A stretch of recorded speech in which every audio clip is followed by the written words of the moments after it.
Where winds meet hits you with a lot at once. Before you even settle in, the game starts throwing systems at you like it's trying to win a world record for most features introduced in 10 minutes. You get action combat straight out of Koei Tecmo's playbook, a mountain of loot and currencies you've never heard of, AI chatting NPCs that type back at you, and an open world where events pop up faster than you can read them. It feels like someone dumped a whole buffet of mechanics on your plate and said, "Good luck. Also, enjoy." The game drops you into the 5 Dynasties and 10 Kingdoms era, basically a time when everyone was fighting everyone else, and you apparently are supposed to sort it all out.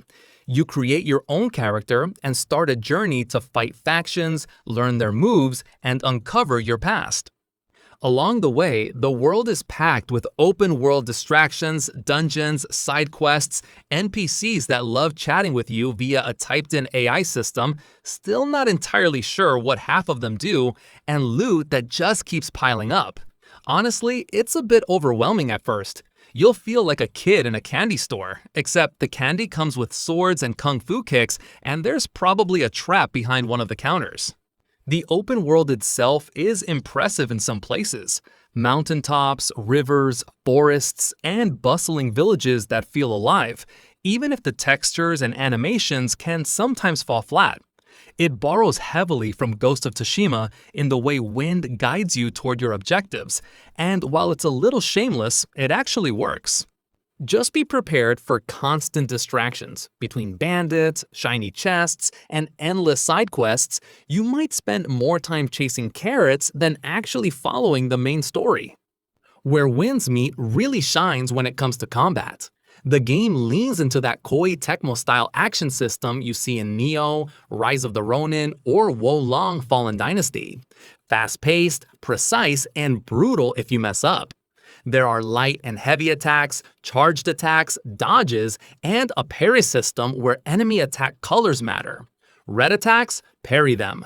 Gold and black attacks, dodge them. This gives combat a tactical feel that keeps your brain involved rather than just mashing buttons and hoping for the best. The weapon variety adds even more depth. There are straight swords, jewel blades, spears, heavy swords, fists for brawling, fans for buffs and healing, and even umbrellas with ranged magic attacks. You can equip 2 weapons at once and swap mid-fight, which makes adapting to enemies surprisingly satisfying. Each weapon has unique skills, and layering those with mystic arts abilities creates combat that's flashy, responsive, and addictive when everything clicks. Perfect parries, slow-motion dodges, and chaining abilities together will make you feel like an absolute martial arts prodigy, or like you just got completely wrecked by a random NPC. Either way, it's memorable. Character progression is where the game rewards exploration. Unlock new martial arts schools, stances, passive upgrades, and experiment to find a style that suits you.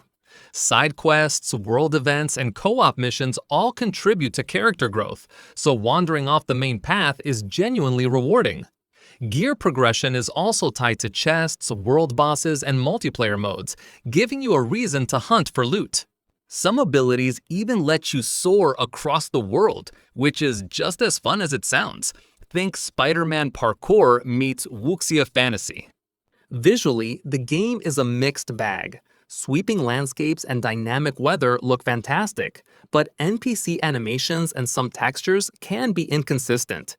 It won't wow you like a AAA blockbuster, but it gets the job done and complements the world's design. The music, however, deserves a standing ovation. Traditional Chinese instruments mixed with orchestral elements make exploration and combat feel cinematic. Whether sneaking through a forest or facing a dungeon boss, the soundtrack elevates the experience and rarely misses a beat. The character creator is detailed, letting you tweak faces, body shape, hair, and more. As you play, cosmetic outfits, weapon skins, and mounts unlock, though some are tied to a cash shop.